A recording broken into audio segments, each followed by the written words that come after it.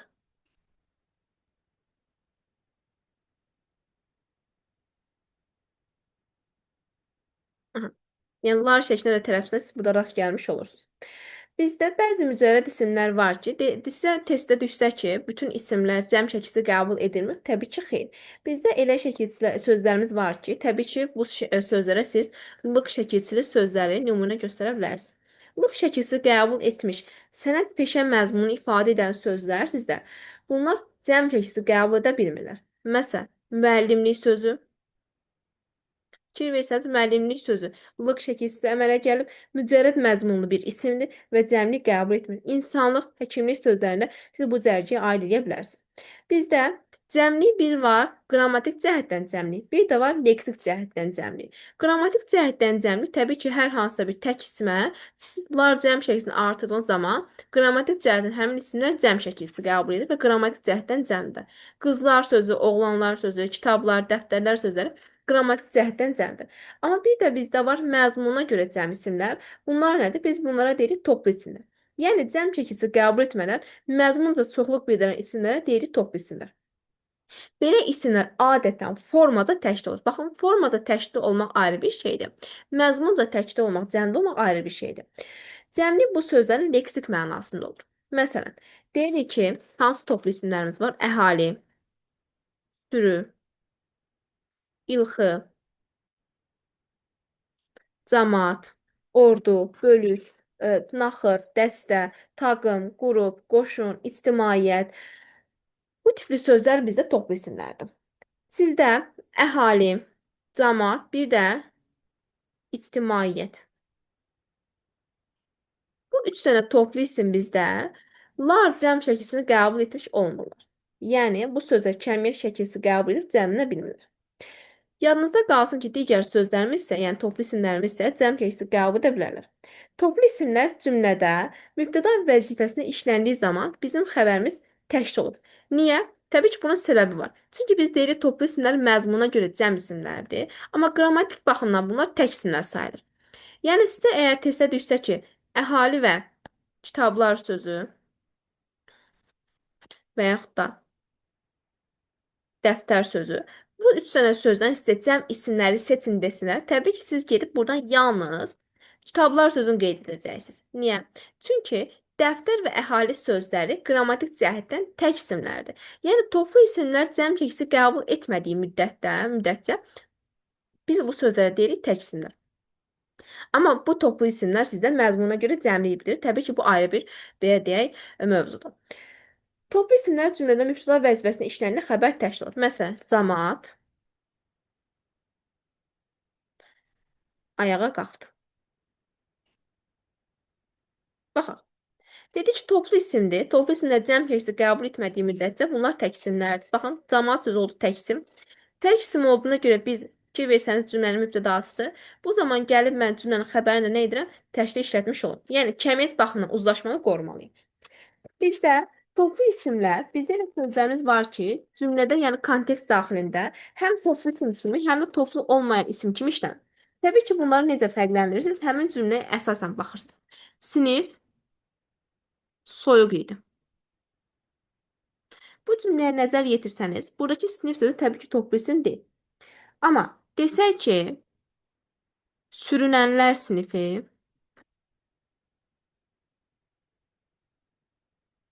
daha çoxdur. Burada isə sürünənlər, yəni sinif sözü sizdə artıq böyük bir, belə deyək, biologiyada böyük bir qrupu əhatə etdiyinə görə biz burada deyirik ki, sinif sözü toplu isimdir. Və yaxud da bu tipli sözləri kütlə sözü nümunə göstərə bilər. Kütlə narahatdır desəniz, burada təbii ki, kütlə sözü şəxs mənasını ifadə edir. Təbii ki, bir şəxsdən söhbət getmir. Müəyyən bir, belə deyək də, müəyyən insan qrupundan söhbət getdiyinə görə kütlə sözü burada toplu isimdir. Amma desək ki, onun kütləsi 60 kiloqramdır, burada isə kütlə sözü toplu isim hesab olunur, yadınızda qalsın. Və yaxud da bu sözləri el sözündən nümunə göstərə bilərsiniz. El sözü də, əgər ki, sizdə elimizə bahar gəlir mənasını ifadə etsəniz, burada təbii ki, el sözü toplu isim hesab olunmur. Amma el küçələrə axışdı. Burada isə cəmaət mənasını ifadə edərsə toplu isimdir təbii ki. Yəni el sözü cəmaət mənasını ifadə etdiyinə görə el küçələrə axışdı. Burada toplu isim hesab olunur. İsimdə digər ilk hissələri kimi gəlin qurucca növlərindən danışaq biraz. Daha sonra digər halların mənsubiyyət və şəxs xəbərlik kateqoriyalarına keçək. İsimlər də qurucca növlərə bölünür. Təbii ki, bütün əsas nitq hissələri qurucca 3 cür olur. Sadəsi, düzəltməsi və mürəkkəbi. Sadə sözlər bilirik ki, bir kökdən və yaxud da kök və qrammatik şəkildən ibarət olurlar. Məsələn, biz bunlara nümunə göstərə bilərik. Elektrik, stullar, evdə, həyatdan, həkim, çilingər, zərgər, üzr istəyirəm, zərgər sözü bizdə düzəltmə sözdür. Zər və gər şəkildən düzəlmə yaranmışdır. İnsan, qarı, çilingər, həkim, elektrik bu sözlər bizdə deməli adlandı sadə isimlər. Düzəltmə isimləri isə leksik şəkilsi vasitəsilə düzələn isimlərdir. Biz bilirik ki, düzəltmə isimlər həm adlardan, həm də feillərdən düzələ bilirlər. Adlardan düzələn isimlər nə deməkdir? Biz adlar dediyimiz zaman feildən başqa yerdə qalan bütün əsas nitqləri nəzərdə tutmuş oluruq. Yəni, siz feildən başqa yerdə qalan nitqlərin üzərinə hər hansısa bir leksik şəkilsi artırıb nə əmələ gətirirsə, ism əmələ gətirirsə. Məsələn, ç şəkilsi var bizdə. Sənət peşə bildirən isimlər yaradır. Deyirik ki, qırçı, dənizçi, əlaçı. L şəkilsi var. Təbii ki, bizdə adlardan isim düzəldir. Daha çox insan anlayışı bildirən isimlər əmələ gətirir. Məktəbli, şəhərli, kəndli. Laq şəkilsi var bizdə. Yer bildirən isimlər əmələ gətirir. Yaylaq, duzlaq, buzlaq. Gil şəkilsi var. Təbii ki, bu qeyd etdiyim şəkilsizlər bizdə adlardan isimlər əmələ gətirir. Yadınızda qalsın. Əmimgil, nənəmgil şəklində isimlər əmələ gətirilmiş olur. Ça şəkilsi var bizdə. Meydança, gödəkçə, qazança sözləri. Lıq şəkilsi məşhur bir şəkilsidir ki, çox geniş verdiyi əhatə dairəsi var. Daşlıq, ayrılıq, nəfəslik, birlik. Bu tipli sözlər bizdə isimlərdir. Daha sonra cıq şəkilsi var ki, bizdə kiçiltmə mənalı isimlər əmələ gətirir. Qulaqcıq, evcik sözləri. Daha sonra bu şəkilslərin təbii ki, sırasını çox artıra bilərik. İyyət şəkilsi var bizdə. İyyət şəkilsinə nümunə kimi qabiliyyət, irsiyyət, ədəbiyyat. Daha sonra sizdə var. Deməli, bayaq gər şəkilsinə nümunə göstərdik. Gər şəkilsi sizdə zərgər və misgər sözləri sizə düzəltmə isimlərdir. Zər və mis sözlərin üzərinə gər şəkilsini artırıb siz isim yarada bilərsiniz. Daha sonra soyad düzəldən ov, ova, yev, yeva şəkilləri var ki, Vəliyeva, Səidov, stan şəkilsi Türkmənistan, Gürcüstan. Daha sonra xana şəkilsi var bizdə ki, bunlar daha çox qeyri-məhsuldar olan şəkilslərdir. Çayxana, meyxana sözləri sizdə isimlər olmuş olur. Bəs feildən düzəlmə nədir? Dedim ki, adlar dediyimiz zaman feildən başqa yerdə qalan digər hissələr sizdə adlardır və üzərinə leksik şəkilsi artırıb isim əmələ gətirsin. Feildən düzəlmə isə hər hansısa bir feil kökünə və yaxud da başlanğıc formasına leksik şəkilsi artırıb, yəni feilin üzərinə fərq eləmir, kökü olsun və yaxud da başlanğıc formada olmuş bir feil olsun. Bu zaman siz nə edirsiniz? Üzərinə leksik şəkilsi artırıb isim əmələ gətirmiş olursunuz. Baxaq. Yuxarıda yazılarım adlardan isim düzəldən şəkilçilərdir. İndi qeyd edəcəyim şəkilçilər isə ış şəkilçisi məsələn feildən isim düzəldir. Bunlara nümunə göstərib baxış. Daha sonra ıcı şəkilsi var bizdə ki, alıcı, dinləyici, seçici sözləri. In şəkilsi var bizdə axın, səpin, biçin sözləri. T şəkilsi var bizdə qışqırtı, qızartı, çığırtı sözləri nümunə göstərə bilərsiniz. Daha sonra ma şəkilsi var. Ma şəkilsi qoşma, süzmə. Təbii ki, buradakı ma şəkilsi əgər feildən isim düzəlsə, vurğu qəbul edən şəkilsidir. I şəkilsi, deməli, sancı, qorxu, ölçü, ır şəkilsi, gəlir. Daha sonra ınc şəkilsi var bizdə. Qaxınc sözünü nümunə göstərə bilərik. Təbii ki, qalxmaq sözündən qaxınc sözü var bizdə. Intı şəkilsi, qazıntı, yağıntı, tikinti sözlərini nümunə göstərmək olar. Gəl şəkilsi, qeyri-məhsuldar bir şəkilsi daha çox işlənmir. Süpürgə, bölgə, döngə sözlərini, qın şəkilsi feilin üzərinə, yəni məsələn daşmaq feilin üzərinə artırıb daşqın ismini əmələ gətirə bilərik. Keçən mürəkkəb isimlərdən danışaq. Bizdə yadında saxlayın ki, bir isimlərimiz, bir də sifətlərimizdir ki, sizdə ayrı yazılmır. Yəni mürəkkəb isimlərimiz və mürəkkəb sifətlərimiz ayrı yazılmır. Mürəkkəb isimlər və mürəkkəb sifətlər ya bitişik yazıla bilər, ya da defislə yazıla bilərlər. Sizdə mürəkkəb isimlər, yəni bitişik yazılanlar bir vurğu altına deyilir. Adətən də sizdə vurğu düşür ikinci sözün üzərinə. Məsələn, hansı yollarla yaranır? H və A bitişdirici sözlərinin vasitəsilə. ha və a bitişdiricilərin vasitəsilə. Məsələn, deyirik, gəl ha gəl, qaça qaç, qaça qaç düşdü, vur ha vur qopdu. Fikir versəz ismin sualına nə sualına cavab verirsə, bunlar nədir? Sizdən bitişik yazılan isimlərdir. Mənsubu şəkilçidə sözün iştirakı ilə. Su iti, meşəbəyi. Burada gördüyünüz i şəkilçiləri sizdə mənsubu şəkildə suyun iti və meşənin bəyi şəklində. Siz bunu təxəyyülünüzdə bərpa edib şəkilçinin mənsubiyyət olduğunu müəyyən edə bilərsiniz. İki müxtəlif mənalı sadə sözlərin birləşməsilə. İstiot və yaxud da bura deyə bilərik qara toyuq. Sözlərin nümunə göstərmək olar. Sadə və düzəltmə sözlərin iştirakı ilə yaransın. Beşillik, soyqırım. Fikir versəniz, sadə və düzəltmə sözlərin iştirakı ilə yaranmış mürəkkəb isimlərdir. Defislə yazılanlar da əksəriyyətlə bir vurğu altına deyirlər. Məsələn, eyni sözün təkrarı ilə yarananlar. Top-top, aşıq-aşıq. Bir defislə yazılır. Yaxın mənalı sözlərin birləşməsidir. Toz-torpaq, qapı-pəncərə, toyuq-cücə, söz-söhbət, əks mənalı sözlərin iştirakı ilə dost-düşmən, gedər-gəlməz, dərə-təpə sözləri və yaxud da tərəflərindən biri müstəqil işləməyən sözlər var ki, bunlar da sizdə mürəkkəb isimlər əmələ gətirir və defisdə yazılır. Çör-çöp, dəmir-dümür, kağız-küğuz sözləri sizdə fikir versəniz bir tərəfi ayrıqda işlədə bilməyən sözlərdir. Bunlar da sizdə mürəkkəb isimlərdir və defisdə yazılır. Daha sonra keçək isimlərin hallanması. İsimlər cümlədə başqa sözlərlə əlaqəyə girərkən dəyişir. Yəni müəyyən qrammatik şəkilsizlər qəbul edir. Və biz təbii ki, isimlərin belə dəyişməsinə deyirik onun hallanması. İsmin 6 halı var və hər halında özünə məxsus xüsusiyyətləri var. Adlı haldan başqa digər bütün hallar özünə məxsus xüsusi qrammatik göstəricisi var. Adlı hal təbii ki, dedik ki, ismin adlı halına başqa digər halların şəkilsi var. Adlı halın xüsusi qrammatik göstəricisi yoxdur. Özünə məxsus sualları kim, nə və hara suallarına cavab verir. Adlı halda olan sözlər sizdə cümlədə cəm, mənsubiyyət və şəxs xəbərli şəkilləri qəbul edə bilər. Yadda saxlayın ki, ismə məxsus, yuxarıda saydığımız ismə məxsus 6 kateqoriya var. İsmə məxsus 6 kateqoriyada ümumi və xüsusinin konkret və mücərrəd kateqoriyasının çıxmaq şərti ilə digər 4 kateqoriyanın hər birinin özünə məxsus göstəriciləri var. Təbii ki, bu göstəricilər müəyyən ardıcılığa sözə qoşulurlar. Məsələn, şagirdlərimizdəndir sözünə diqqət yetirsək,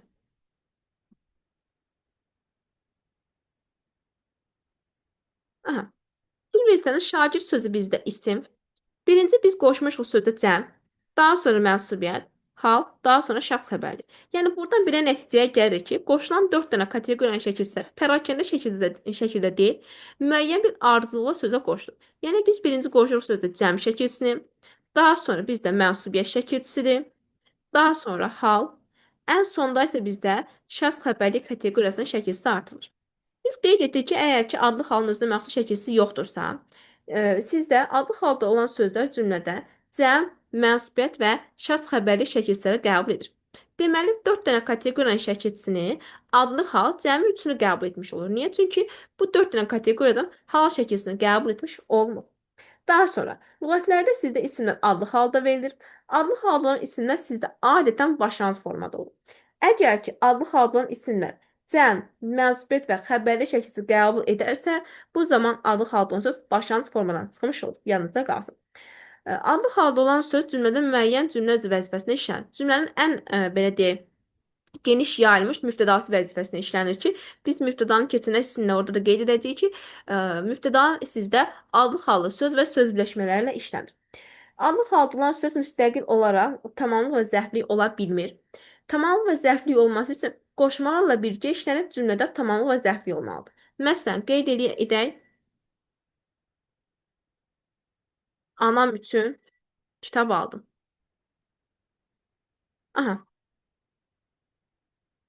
Baxın, buradakı anam üçün sözü sizdə, təbii ki, anam sözü sizdə adlı halda sözdür, amma müstəqil halda deyil. Yanındakı qoşma ilə bir yerdə işlənərək cümlənin tamamlıq vəzifəsində işlənir. Və yaxud da cümlədə zərflik vəzifəsində işlənsin, o qardaşım kimi çalışqandır. Bu cümlədə də Qardaşım sözü bizdə adlı xallı sözdür.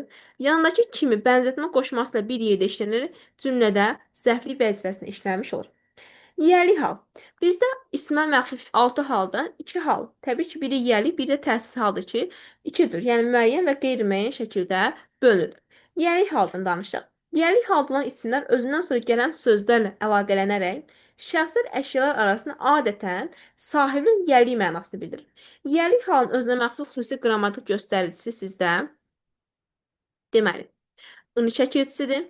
Sualları kimin, nəyin, haranın və nə sualına cavab vermiş olur. Deməli, yiyəli hal dedik iki cür olur. Müəyyən yiyəli və qeyri-müəyyən yiyəli hal. Müəyyən yiyəli halda təbii ki, bunların arasında nə fərq var? Biz müəyyən yiyəli halda fərqlənir bu təsirlidir və yaxud da yiyəlidir. Müəyyən dediyimiz zaman şəkilçi bizə orada aktiv şəkildə özünü göstərməlidir. Yəni biz onu orada görməliyik. Amma qeyri-müəyyənlik dedikdə isə şəkilçi bizə aktiv şəkildə verilmir. Biz onu görmürük. Sadəcə şəkilçini təsəvvürümüzdə bərpa etmiş oluruq. Müəyyən yiyəli hal əmələ gətirmək üçün yiyəli hal şəkilçisi iştirak etməlidir. Müəyyən yiyəlik halda yiyəlik məzmununu konkret şəkildə ifadə edir. Məsələn, deyirəm ki, kitabın cildi.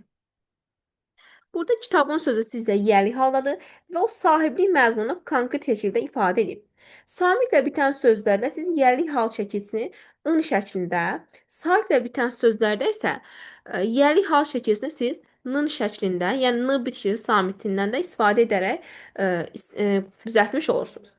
Müəyyən yiyəli halda olan söz sizdə iki yerdə işlənə bilər. Yəni iki işləmə məqamı var. Bir işlənir özündən sonra mütləq mənsubiyyət şəkilçili söz tələb eləməlidir. Məsələn, dediyimiz kimi kitabın ciddi ifadəsinə diqqət yetirsək, yiyəli hallı söz özündən sonra mənsubiyyət şəkilçili söz qəbul edir. Yiyəli hal işlənir sizdə bir, ikinci növ təyinli söz birləşməsi və üçüncü növ təyinli söz birləşməsinin tərəfləri arasında. Fikir versəniz, kitabın cildi birinci tərəf sizdə yiyəli haldır, yəni müəyyən yiyəli haldır. Bir də yiyəli hallı söz, yəni mənsubiyyət şəkilsiz. Baxın, ikinci və üçüncü növ təyinli söz birləşmələrində işləndiyi zaman özündən sonra mütləq mənsubiyyət şəkilsiz söz tələb eləməlidir. Amma elə yer olacaq ki, elə cümlə olacaq ki, müəyyən yiyəli halda olan söz cümlədə mənsubiyyət şəkilsiz olmadan işlənəcək. Təbii ki, bu yalnız bir məqamda mövcuddur. O da cümlənin xəbəri vəzifəsində işlənir. Kitab, bu kitab əlinindir. Fikir versəniz, biz qeyd etdik ki, ümumiyyətlə, yiyəlik hal mənsubiyyət şəkilsindən ayrı işlənmir. Müəyyən yiyəlik hal, amma bir məqamdır. Təbii ki, cümlənin xəbəri olduğu zaman, fikir versəniz, burada mənsubiyyət şəkilsinə rast gəlmirsiniz. Əlinindir, kimindir sualına cavab verir, cümlədə xəbərdir və mənsubiyyət şəkilsinə burada rast gəlmir. Amma digər bütün məqamlarda yiyəlik hallı söz özündən sonra mütləq mənsubiyyət şəkilsili söz qəbul etməlidir, tələb etməlidir. Daha sonra, təbii biz sizinlə şəxs əvəzlərini keçəcəyik. Şəxs əvəzlərindən bizdə biz və mən əvəzliyi var. Biz bilirik ki, yiyəlik halın şəkilçisi ın üstü 4-dür. Amma biz və mən şəxs əvəzləri sizdə yiyəlik hal üzrə dəyişdiyi zaman yiyəlik halın şəkilçisini ın yox, ım formasında qəbul edir. Yəni digər şəxs əvəzləri məsələn sənin, onun, sizin formasında yiyəlik hal üzrə dəyişdiyi zaman, amma mən və biz əvəzləri dəyişir mənim və bizim şəklində. Fikir versəniz, yuxarıda yiyəlik halın şəkilsini siz ın şəkilsi formasında sözə qəbul etdiyiniz zaman, amma mən və biz sözlərində isə yiyəlik halda ın yox, ın formasında qəbul etmiş olur. Qeyri-müəyyən yiyəlik nədir? Qeyri-müəyyən yiyəlik halda olan sözdə yiyəlik halın şəkilsi işləmir. Yalnız nə sualına cavab verir. Qeyri-müəyyən yiyəlik hal əşyanı ümumi olaraq ifadə edir. Kitab üzü, körpə səsi. Fikir versəniz, burada ümumilik var. Qeyri-müəyyən yiyəlik halda olan söz müəyyənlik bildirən yiyəlik hala çevrilə bilər. Təbii ki, bütün bu dediyimiz qayda bütün qeyri-müəyyən sözlərə yiyəlik hala aid deyil. Elə ifadə ola biləcək ki, orada birinci tərəf qeyri-müəyyən yiyəlik haldır, amma siz onu müəyyənə çevirə bilmirsiniz. Məsələn, qeyri-müəyyən yiyəlik hallı bir söz yazaq.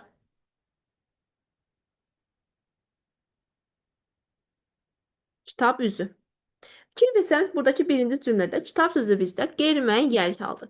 Baxın, gəlib buna cavab verir nə sual? Nə üzü? Kitab üzü. Eynilə də siz bunu təsəvvürünüzdə bərpa edirsiniz. Nəyin üzü şəklində?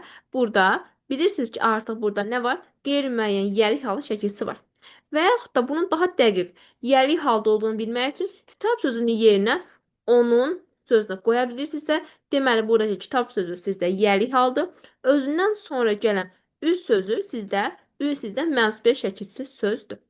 Deməli, fikir verdinizsə, mən burada kitab üzü ifadəsində bu sözü müəyyən yəlik hala çevirə bilirəm. Kitabın üzü şəklində müəyyən yəlik hala çevrilə bilir. Su səsi, mən burada suyun səsi ifadəsində nə edə bilirəm? Müəyyən yəlik hala çevirmək mümkündür. Amma bizdə elə ifadələr var ki, siz onu müəyyən yəlik hala çevirə bilmirsiniz. Məsələn, azadlıq meydanı. Bu ifadə və yaxud da Nizami metrosu, Elmlər Akademiyası, bu dediyim ifadələr sizdə birinci tərəf sizdə qeyri-müəyyən haldır. Bu ifadələr müəyyən yəlik hala çevrilə bilmirlər. Yanınızda qalsın. Yönlü hal. Hərəkətin yönünü, istiqamətini və son nöqtəsini bildirir. Yönlü halın özünəməxsus qrammatik göstəricisi acdiki və yaxud da saatlə bitən sözü də ya şəklinə qoşulur. Kimə, nəyə, haraya suallarından birinə cavab verir. Siz təbii ki, yönlü halda olan söz cümlədə müxtəlif cümlə özləri vəzifəsində işlənir, amma adətən, yəni əsasən cümlənin tamamlıq və zərflik vəzifəsində işlənir. Sualları dedik kimə, nəyə və haraya suallarına cavab vermiş olur. Kimə, nəyə suallarına cavab verdiyi zaman cümlədə tamamlıq, haraya sualına cavab verdiyi zaman cümlədə zərflik vəzifəsində işlənir. Yönlü halda olan sözlər qoşma ilə də işlənə bilər. Məsələn, deyirəm ki, evə kimi, məktəbə qədər, yaxud da məktəbə doğru. Fikir versəniz, yönlü halda olan sözdür. Nə ilə işlənib? Qoşmalarla işlənmiş olur.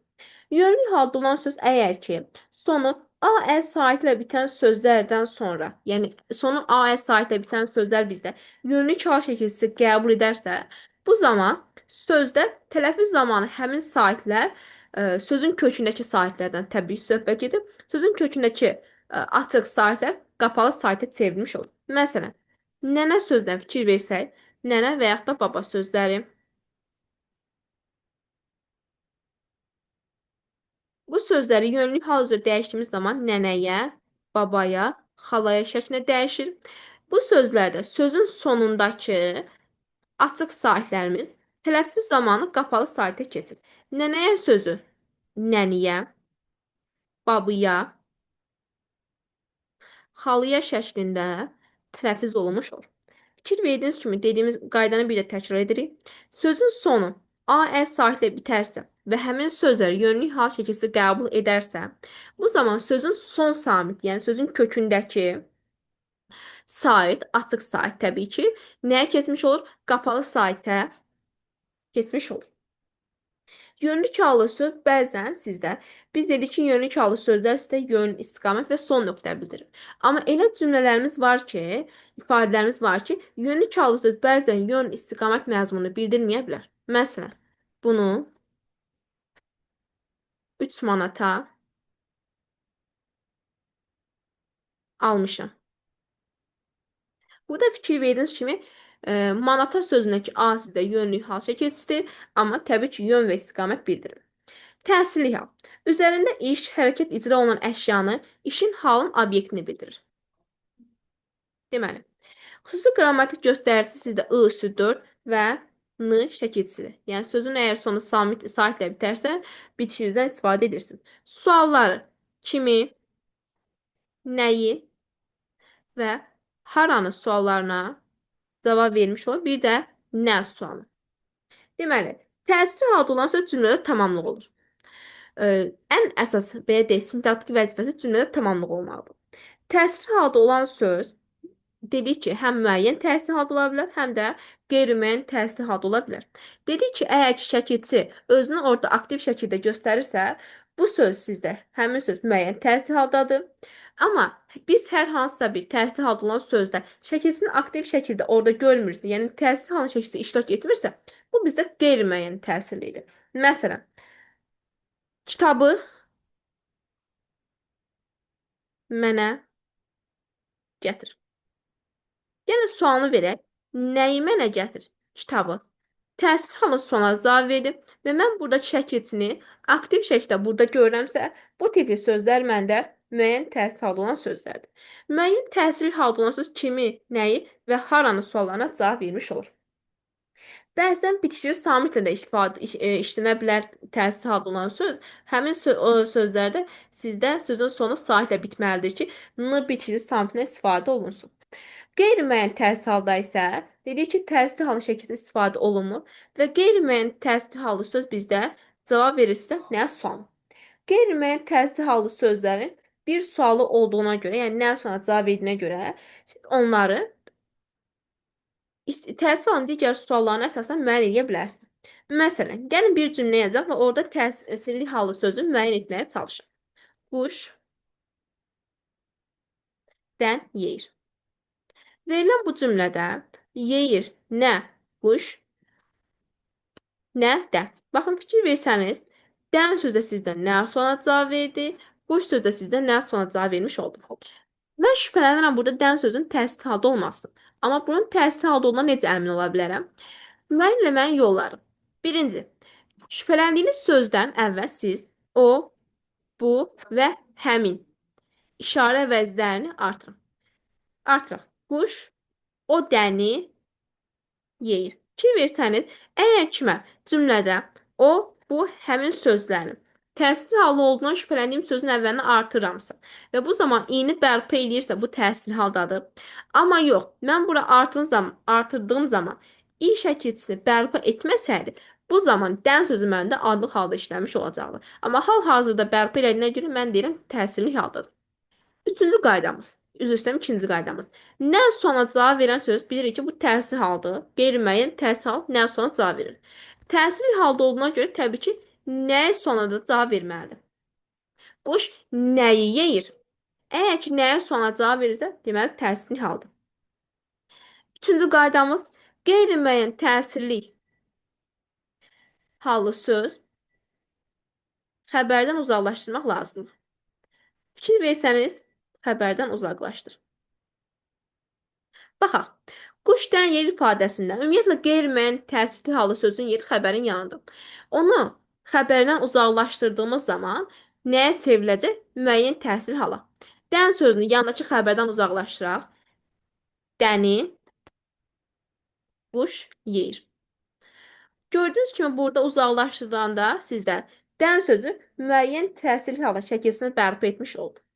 Deməli, bu söz bizdə nədir? Bərpa, əgər ki, uzaqlaşdığımız zaman, sualını verdiyimiz zaman və yaxud da o, bu, həmin əvəzlərini artırdığımız zaman i şəkilsini bərpa etməsə, biz bu sözə deyirik adlı hal. Amma fikir verdik ki, bu üç sınır qaydanı tətbiq edəndə i şəkilsini bərpa etsə, deməli, əminliklə deyə bilərik ki, dən sözü burada qeyri-müəyyən təsir halda, yəni təsir halda olmuş söz yanınızda qaldı. Təsirli halda olan sözün yalnız bir işləmə məqamı var. O da sizdə cümlədə sintaksi cəhətdən tamamlıqdır. Heç vaxt cümlənin xəbəri vəzifəsində işləmir. Ona görə də siz təsirli halda olan sözə şəxs xəbərli şəkilsini artıra bilmərsiniz. Çünki bir söz əgər ki, şəxs xəbərli şəkilsini qəbul edirsə, cümlənin nəyi olmalıdır xəbəri vəzifəsində?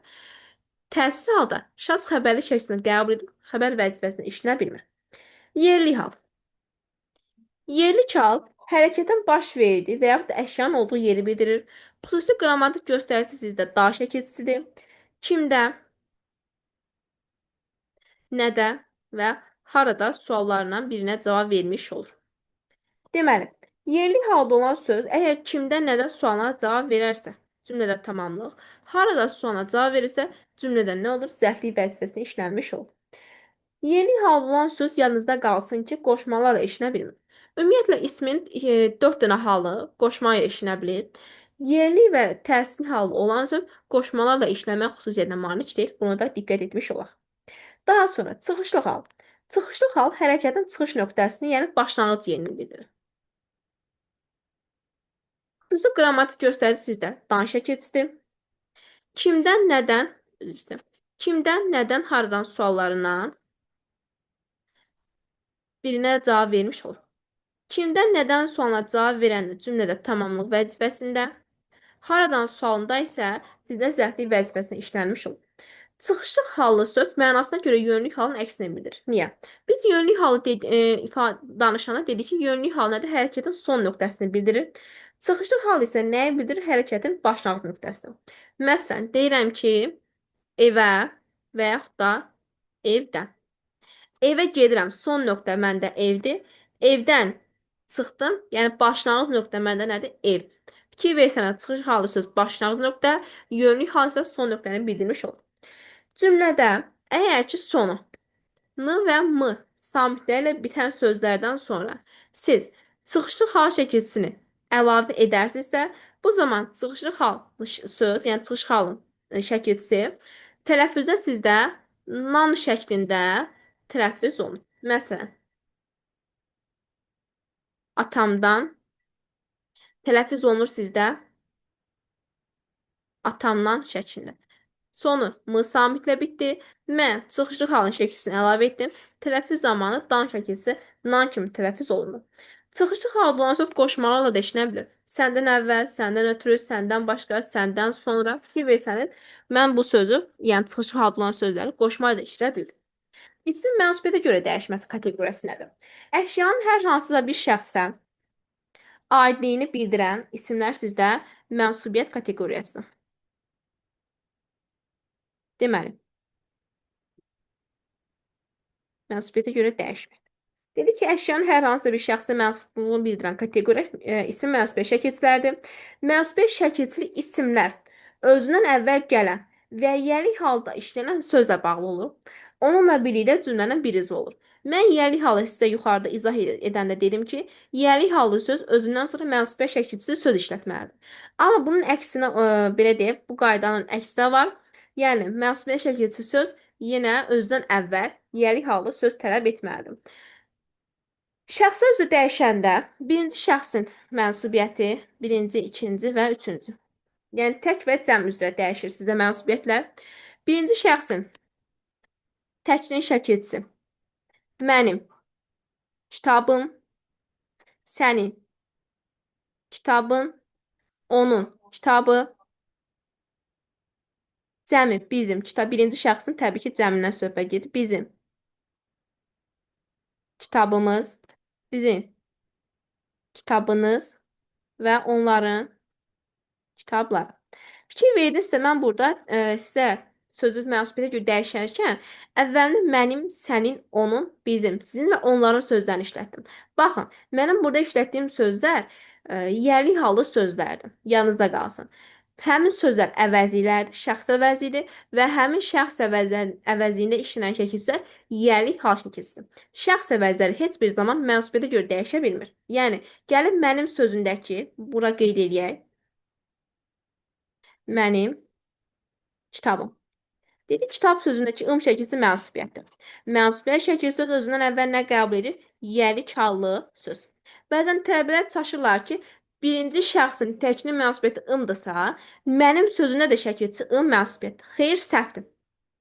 Yəlik keçində dedi ki, mən və biz əvəzliyik. Yəlik halın şəkilsi ın yox, ım formasında qəbul etmiş olur.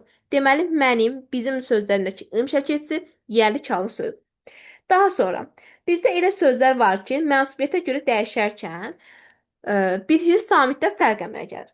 Nədir həmin sözlərimiz? Dilimizdə həmin sözlər mənsubiyyətə qəbul edərkən y bitişikli samiti istifadə olunur. Normalda biz bilirik ki, sonu samitlə bitən sözlərdə, təbii ki, bu üçüncü şəxsdə mümkün.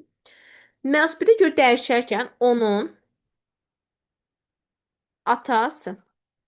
Fikir verirsə, mən nə etdim? S mənsubiyyət, S bitişici artırdım. Və yaxud onun hədiyyəsi, onun meyvəsi şəklində artırdığım bitişici S bitişici samitidir. Amma bizdə bir sıra sözlərimiz var ki, yəni onlar alma və milli sözləri bölünür. Hansılardır?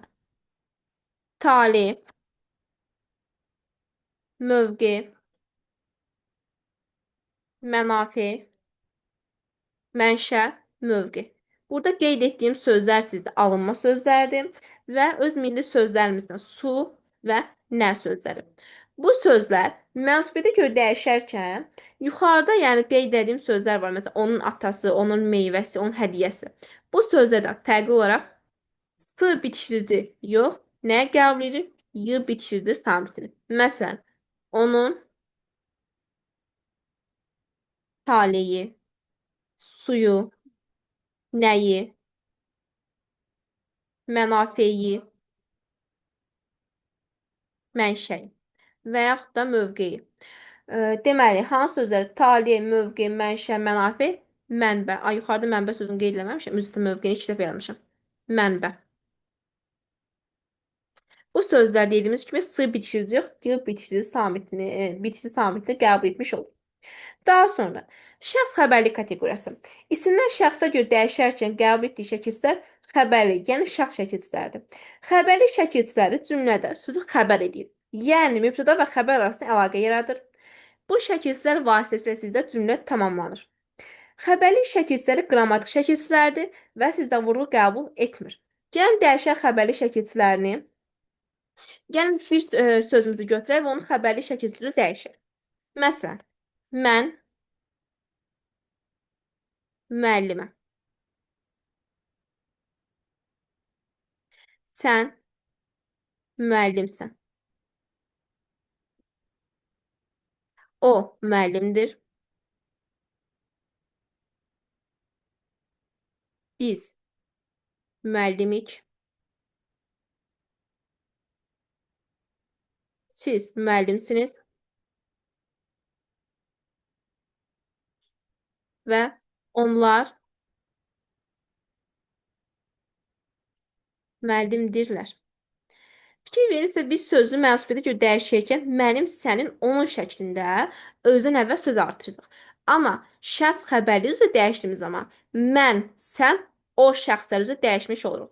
Burada artırdığımız şəkilsə mən müəlliməm, əm, sən, dır, siniz və bu dır şəkilçisi sizdə nədir? Şəxs xəbəri şəkilçisidir.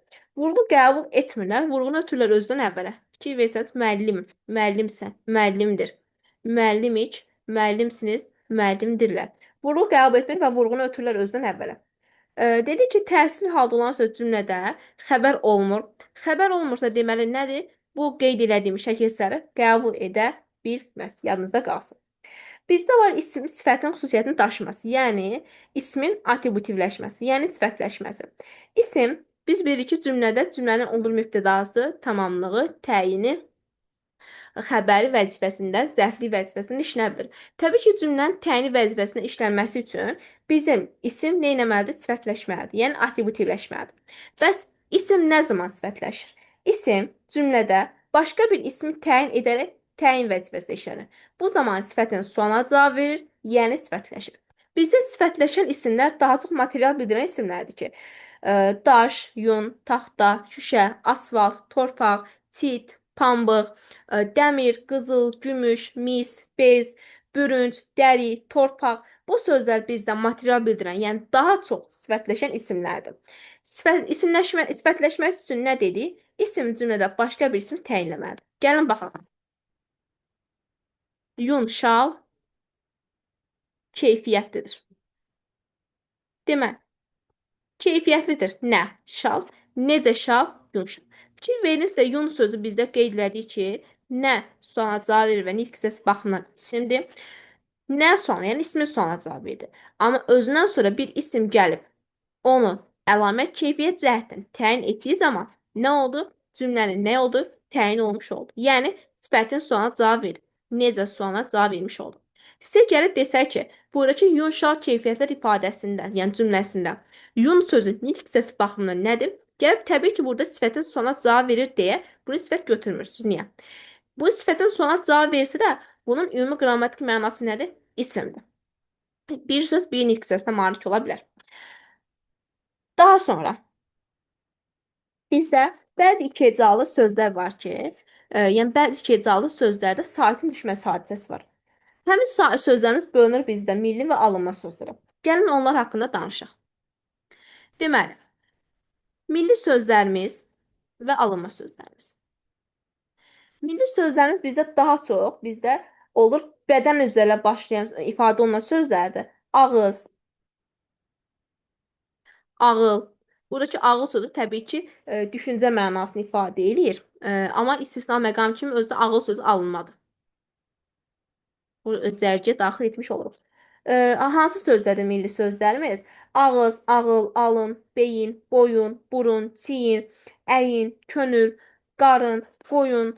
Qoyun təbii ki, heyvan mənasında yox. Burada təbii ki, ağuş, qucaq mənasına gedir. Qayın, ovuc və oğul. Bu sözləri əgər yadda saxlaya bilmirsə, sırayla. Yəni dediyimiz kimi bədən üzrə bağlı olduğuna görə beyin, alın, ağıl, burun, ağız, çiyin, boyun, qarın, əyin, qoyun, bu sözlər ovuc, oğul bu kimi belə deyim, sırayla yadda saxlasanız daha asan belə deyim, yadınızda qalacaq. Bunlar sizdə oldu milli sözlərimiz. Alınma sözlərimiz hansılardır? Alınma sözlərə qədir, isim, cisim, nəsil, fəsil, şəkil, eyib, ətir, meyil, əsir, sətir, sinif, cisim, daha sonra izin, səbir, ömür sözlərini siz nümunə göstərə bilərsiniz. Bəs bunlarda nə fərqlər baş verir? Baxaq, milli sözlərimiz cümlədə saitlə başlayan, yalnız mənsubiyyət şəkilçisi, yalnız mənsubiyyət şəkilçisi qəbul edəndə sözün sonundakı sait, yəni kökü, sözün kökündəki sait, ikinci sait düşmüş olur. Məsələn, mənsubiyyət şəkilçisi. Məsələn, gəlin baxaq. Götürək sizinlə burun sözünü. Onun burnu. Ki verdinizsə, mən burada onun sözü sizdə yəli haldır. Özündən sonra mənsubiyyət şəkilçisi söz qəbul edib. Normalda biz bilirik ki, burun sözündə ikinci hecada sizdə qapalı sait var. Amma mənsubiyyət şəkilçisi qəbul etdiyinə görə sözün kökündəki ikinci sait nə oldu? Düşmüş oldu. Baxın, saitlə başlayan yalnız mənsubiyyət şəkilçisi artıranda bu baş verir. Yəni, hal şəkilçisi və ya digər saitlə başlayan şəkilçisi artıranda sözdə düşmə baş vermir. Məsələn, deyək ki,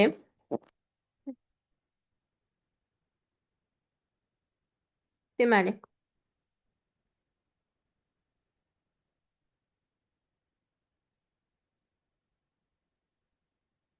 oğlun gəlişi ananı sevindirdi.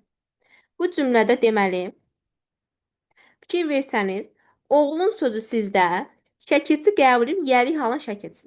Və biz dedik ki, yalnız mənsubiyyət qəbul edəndə sözün sonundakı sait düşür. Burada hal şəkilçisi qəbul etdiyinə görə sizdə oğul sözün kökündəki saitlə düşmə baş verir. Amma alınma sözlərdə sizdə saitlə başlayan həm hal şəkilçisini, həm də mənsubiyyət şəkilçisi artıranda sözün kökündəki ikinci saitlə düşmə baş verir. Fərq eləmir sizdə hal şəkilçisi olsun və yaxud da mənsubiyyət. Sözdə düşmə hər iki halda özünü göstərir. Məsələn, onun sinfi, burada sinif sözü sizdə mənsubiyyət şəkilçisi qəbul edib, ona görə düşmə baş verir və yaxud da desək ki, sinifi təmiz saxlar. Bu cümlədə isə sizdə sinif sözü sizdə təsir hal, yəni hal şəkilçisi qəbul edib, ona görə düşmə baş verir. Deməli, gəlin bir məqama diqqət yetirək. Sizdə testlərdə burnu və yaxud da test kimi, sual kimi verəcək boyunu. Baxın, əgər burada sözün kökündə sait düşməsi görürsünüzsə, deməli buradakı u şəkli sizdə nədir? Mənsubiyyət şəkilçisi. Çünki bu milli sözdür və sözün sonundakı düşmə yalnız mənsubiyyət şəklinə baş verir. Amma boyun sözündə sözün kökündə sait düşməsi olmayıb, baş verməyib. Deməli, siz buradakı o şəkilsini nə götürürsünüz? Hal şəkilsi, yəni təsirli hal. Amma sinif sözünü siz düşmə baş verərsə, yəni sinfi şəklində göstərərsə, siz artıq buradakı i şəkilsinin hal, yoxsa mənsubiyyət olduğunu müstəqil halda müəyyən edə bilmərsiniz. Yalnız söz birləşməsi, yəni yuxarıda fikir versin, mən yazmışam. Yalnız söz birləşməsi və yaxud da cümlə daxilində müəyyən etmək olur. Çünki müstəqil halda mən burada düşməni bilirəm ki, həm halda, həm də mənsubiyyət şəkilçisi qəbul edəndə baş verir. Mən buradakı i-ni həm düşünə bilərəm təsirli hal şəkilçisi, həm də düşünə bilərəm üçüncü şəxsin mənsubiyyət şəkilçisi kimi. Dediyim kimi, bunları fərqləndirmək üçün siz nə etməlisiniz? Cümlədə yalnız onu kontekst daxilində müəyyən edə bilərsiniz. Amma milli sözlərimiz isə müstəqil halda həmin şəkilçinin hal, yoxsa mənsubiyyət olduğunu çox rahatlıqla müəyyən edə bilərik. Çünki əgər milli sözlərdə düşmə baş veribsə, şəkilçi bizdə mənsubiyyətdir. Əgər ki, sözün kökündə saat düşməsi baş vermirsə, sizdəki şəkilçi nədir? Hal şəkilçisi. Məsələn, buradakı şəkilçi sizdə nə? Təsir halın şəkilçisidir. Yadınızda qalsın. Belə, isim mövzusu haqqında danışa biləcəyimiz məqamlar bu qədər. Növbəti dərslərimizdə mən çalışacağam ki, yenə sizinlə növbəti dərslərin izahlarını çəkim və kanala yerləşdirəcəm. Sağ olun, gecəniz xeyrə qalsın.